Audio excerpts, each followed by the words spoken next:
My name is Avdeev and I'm a photojournalist based in Moscow, Russia. I'm 29 and I'm interested in stories on post-Soviet countries, Eastern Europe and Central Asia.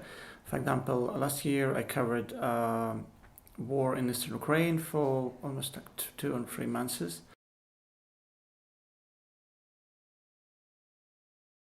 It wasn't my first conflict story because before I worked on Russian-Georgian war or in covering ethnic clashes in Central Asia or Caucasus and rest regions. But as war, sure, it was like the first experience in such a scale because scale was absolutely unpredictable to me and it looked more like movies about wars of past.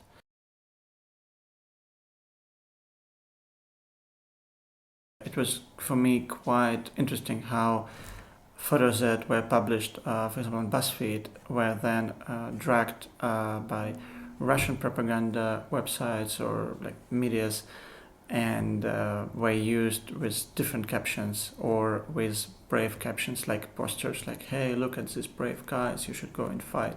The same photos being used by Ukrainian medias with like, look at this ugly separatist, this like a piece of shit fighting with us, we should fight with them, blah blah blah.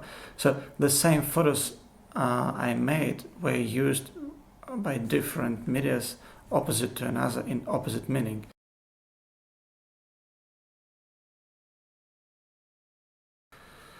um, I can't say anything good about Russian media in this case. I'm totally not a big fan of how this war interpreted in Russia. At the same time, it's almost like mirroring situation in Kiev. So both sides of the conflict are very far away from what could be called journalism.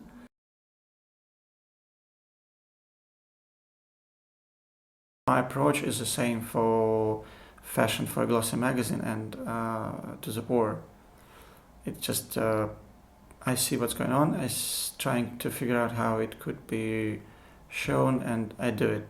Especially, it was quite funny for myself that after months and a half in Donbass, I came to Paris to shoot some fashion for a glossy magazine. Like after like 2 days after trenches, and contrast was so